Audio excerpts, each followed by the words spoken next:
friends, welcome to Exam Adda 75. First of all, to Jai Gurudev, to all of you my dear students, I hope you are enjoying your days with your regular studies. So guys, today we will share about a most interesting poem which is written by Sarojini Naidu. That's name is Cradle Song. So guys, इस video में हम जानेंगे सरोजनी नायडू के द्वारा लिखी गई एक बहुत ही बेहतरीन पोयम जिसका नेम है क्रैडल सॉन्ग।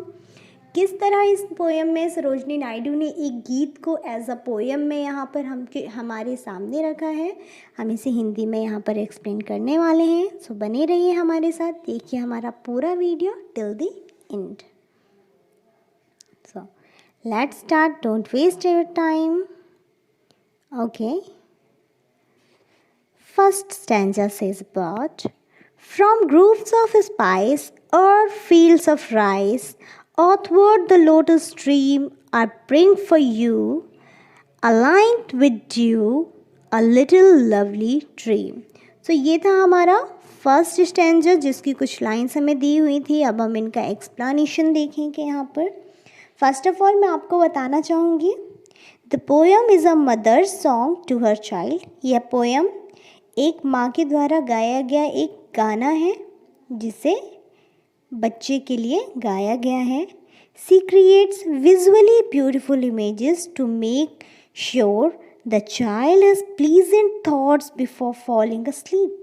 यहाँ पर सरोजनी नायडू एक माँ के कैरेक्टर को रोल प्ले कर रही हैं और उन्होंने इस पोएम में एक ऐसा विजुअली मतलब एक ऐसी इमेज क्रिएट की है जिसके कारण उनके बच्चे को, जैसा कि आप यहाँ पर देख भी पा रहे हैं, तो ऐसी इमेज क्रिएट की है, उन्होंने विजुअलाइज किया है ताकि उनका जो छोटा सा बेबी है उसे रात में बहुत ही प्यारी नींद आए जिसमें वो बहुत ही अच्छे अच्छे सपने देखे। जैसा कि हम सभी जानते हैं, हर माँ अपने बच्चे को सुलाते समय कहीं उसे लोरी सुनाती है। तो what is the meaning of that lori? क्यों सुनाई जाती हैं? लोरी सुनाई जाती हैं ताकि उस बच्चे को जल्दी से नींद आए और उसे सपने में बहुत अच्छे अच्छे सपने दिखाई दें। सो ये स्टोरी भी एज अ लोरी ही है, एक माँ का प्यारा सा गीत है जिसे हम इस वीडियो में समझने वाले हैं। सबसे पहले यहाँ पर सरोजनी नायडू ने as a mother role play में बताया है कि उन्होंने अपने बच्चे के लिए एक इमेजिनरी क्या चूज़ किया है, एक इमेजिनरी दृश्य बनाया है, विजुअली है जो, और जिसके कारण उस इमेजिनरी दृश्य से क्या होगा, जो उनका बेबी है छोटा सा, उसे रात में बहुत ही अच्छी क्या आएगी, स्लीप आएगी, एज अ प्लीजेंट स्लीप उनके बेबी को आएगी। और वो ये चाहती हैं कि उनका बच्चा सोने से पहले, जैसा कि हमने बोला था ना, बिफोर फॉलिंग अस्लीप, वे अपने बच्चे को सुलाने से पहले उसे बहुत अच्छा सा एक गीत सुना रही हैं जिसमें उन्होंने बहुत सारी चीज़ों को डिस्क्राइब किया हुआ है ताकि उनके बच्चे को बहुत अच्छी नींद आ सके। She carries a dream for the child from the fragrant spices groves and rice fields. अब यहाँ जो हमारी फर्स्ट सेकंड थर्ड लाइन से उनके बारे में है, from groves of spice. Groves का क्या मतलब होता है? अ ग्रुप ऑफ ट्रीज़ या फिर स्पाइसेस। इसे हम सुगंधित मसालों की एक बहुत बड़ा बगीचा भी कह सकते हैं जहाँ पर बहुत सारे हरे हरे पेड़ लगे होते हैं। And over fields of rice मतलब होता है चावल, और फील्ड्स मतलब खेत।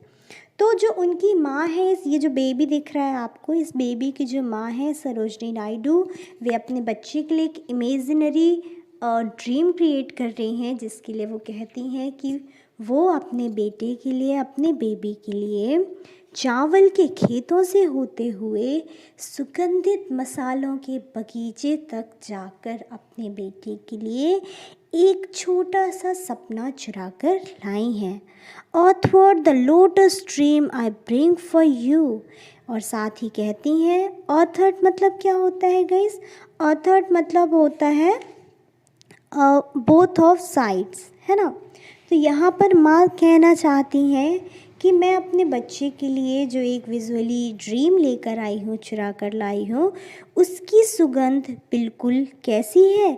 उसकी सुगंध है बिल्कुल लोटस ड्रीम। जिस तरह कमल के फूल, जो गुलाबी गुलाबी कमल के फूल होते हैं, उनकी जो धारा होती है, उनसे जो सुगंध आती है, वैसी ही सुगंध वे अपने बच्चे के सपने के लिए लेकर आई हैं। आई ब्रिंग फॉर यू का मतलब लेकर आई हूँ। Aligned with you a little lovely dream. What is the meaning of aligned? Aligned का मतलब होता है शाइनिंग, और इसी के साथ वो कहती हैं कि मैं तुम्हारे लिए इसी तरह बिल्कुल जैसे जो हमारा कमल का फूल होता है, उस पर जब ओश की बूंद है, ड्यू मतलब क्या होता है? ओश होता है ना। तो वो जो ओस की बूंदें हैं जब उस फूल पर पड़ती हैं, उसकी पत्तियों पर, तो वो बहुत ज़्यादा चमकीली सी दिखाई देती हैं। तो वे कहती हैं कि मैं अपने बच्चे के लिए जो छोटा सा सपना चुरा कर लाई हूँ, उसमें ग्रूव्स ऑफ स्पाइस की सुगंध है, जिसे मैं चावल के खेतों से होते हुए एक हरे भरे बगीचे से लेकर आई हूँ। वो उसकी सुगंध बिल्कुल लोटस स्ट्रीम की तरह है। कमल की जो एक धारा बहती हुई है ना, कमल के फूलों की, जहाँ बहुत सारे कमल के फूल, तो उनकी जो प्यारी सी स्मेल होती है, सुगंध होती है, वैसी सुगंध है उस सपने में। और साथ ही ओस की जिस तरह कमल के फूल पर ओस गिरती है तो जो चमकती हुई दिखाई देती है, बिल्कुल उसी तरह चमकता हुआ सपना वे अपने बेबी के लिए लाए हैं। अ लिटिल लवली ड्रीम, वो अपने बेबी के लिए एक ऐसा ही प्यारा सा सपना लेकर आई हैं ताकि उनके बेबी को बहुत प्यारी क्या आ सके? नींद आ सके। Second stanza of our poem. Sweet shut your eyes, the wildfire flies dance to the fairy name from the puppy bowl. For you are still a little lovely dream.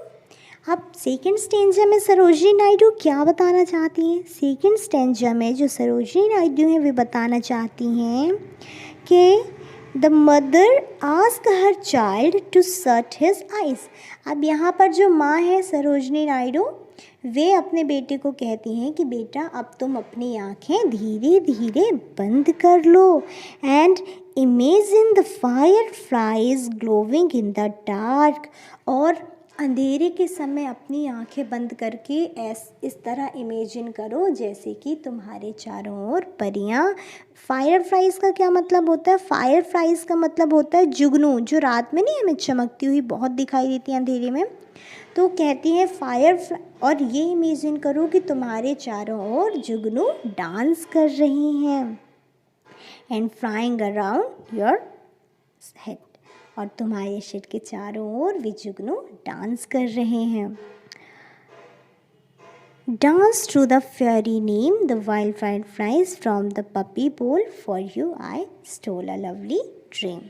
आगे कहती हैं सरोजिनी नायडू कि तुम बेबी तुम अपनी आंखें बंद कर लो और आंखें बंद कर कर ये इमेजिन करो कि तुम्हारे सिर के चारों ओर जुगनुएं उसी तरह नाच रही हैं जिस तरह एक फेरी नीम। यहाँ पर जैसा कि आप सब नीम ट्री के बारे में जानते हैं, ये हमारे इंडियन कल्चर में बहुत ही ज़्यादा मान्यता है इसकी, एंड इससे हमें बहुत ज़्यादा हर्बल मेडिसिन्स भी प्राप्त होती हैं जो कि बच्चे की गहरी नींद लाने के लिए सुटेबल होती हैं।